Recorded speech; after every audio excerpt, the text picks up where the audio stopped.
Hello, hope you're doing well. This is a brief report on TikTok, what it is, why it has been in the news, and where the future of TikTok is. So let's first start by talking about what TikTok is itself. TikTok is an iOS and an Android app which can be used for creating and sharing videos. It seems to be a viable replacement for Vine, which was back in the day really popular across the world, but mostly in the United States, where people could do the same thing, create and share short videos. So the original version of the app was released by a company called ByteDance in 2016 in China, where the app itself is referred to as Douyin. This Chinese version of the app, Douyin, has over 400 million active users, making China the top market for the app.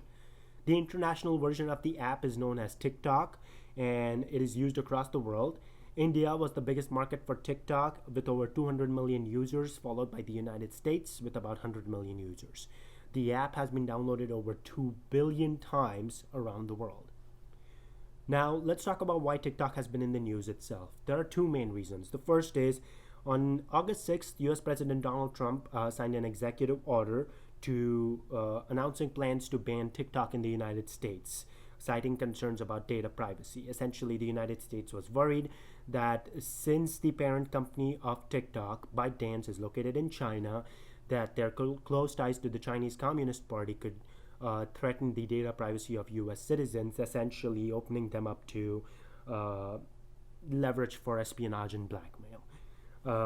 Similar concerns have been cited towards a Chinese app called WeChat, which is owned by a company based out of China called Tencent.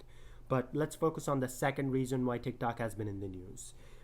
Recently, on June 20th, President Trump held a rally in Tulsa, Oklahoma, and teens and K pop fans essentially pranked the Trump campaign into believing that they were going to be at these campaign rallies, but they purchased the tickets and never really went to those rallies. These teens and K-pop fans used TikTok to spread this information across people, essentially inspiring people to buy tickets but not really attend the rally. The result was that the rally was supposed to be held in a arena which held about 19,000 people.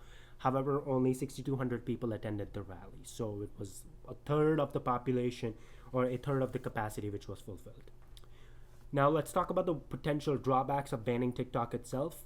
First, there are some fiscal drawbacks in the United States. So, the US has over 100 million TikTok users, which bring in a significant amount of ad revenue as well as sponsored post content.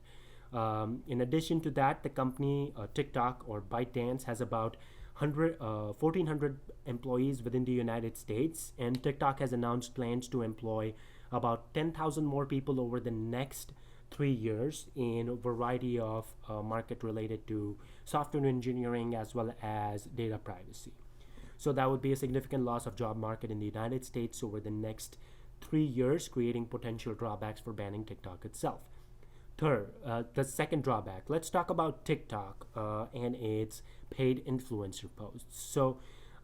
Forbes recently released info of about seven top highest paid influencer posts on TikTok. So there are these influencers, people who are paid by TikTok to make posts on their behalf, and the top two people, Addison Rae and Charlie D'Amelio, I think I'm saying their names right, made $5 million and $4 million each. So there are these influencers who are making significant revenue from TikTok. And these influencer posts are paid posts by companies, plenty of them within the United States. For example, the fourth highest paid candidate, Lauren Gray, was paid by a company called Revlon, which is a multinational cosmetics and skincare company based out of New York. So when these companies are paying these influencers to make posts, they create sort of a domino effect where followers of these influencers go out and buy these products, in turn increasing American businesses and affecting the American economy. So banning TikTok would be potentially detrimental to this influencer economy within the United States. Additionally, TikTok also announced a $200 million creative fund to sponsor influencers or future influencers within the United States, in turn essentially creating more influencer economy within the US itself. Recently, India banned TikTok So there were some border skirmishes within India and China. As a result of that, 20 Indian soldiers were killed. As a result of that, India banned plenty of Chinese apps, TikTok being one of them. And NPR reported that this ban in India could end up costing ByteDance about 6 billion US dollars, in turn decreasing foreign investment into economies, essentially decreasing economical incentivizing. So that's those were sort of the three potential drawbacks of banning TikTok. Now let's talk about some potential solutions itself. The first is the United States needs to get its Data Privacy Act together. So the US has been great at innovation and technology, but it has lagged behind in creating sort of data protection measures itself. So it's sort of hypocritical of the US federal government to blame TikTok or ByteDance for not protecting the data of American citizens, allegedly not protecting data of American citizens.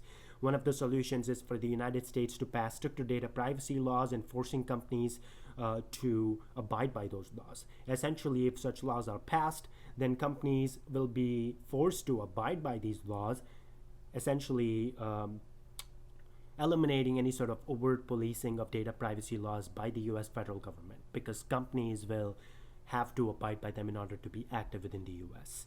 The second solution is a US company could buy TikTok, and Microsoft seems to be the leading contender. Microsoft's biggest competitor, Facebook, owns, of course, Facebook, Instagram, and Snapchat, three of the biggest social media apps used across the world. So buying TikTok gives Microsoft an edge into the social media market and sort of gets a foot in the door. Microsoft itself leads the world in the computer market because majority of computers across the world are powered on the Windows operating system. Plus it owns Skype, LinkedIn, as well as Xbox, bringing in significant revenues. So TikTok would essentially help Microsoft sort of rekindle the fire in the technological market. So those are the two big potential solutions. So in this video, I covered what TikTok is, why it has been in the news, what are some potential drawbacks of banning TikTok, and some potential solutions.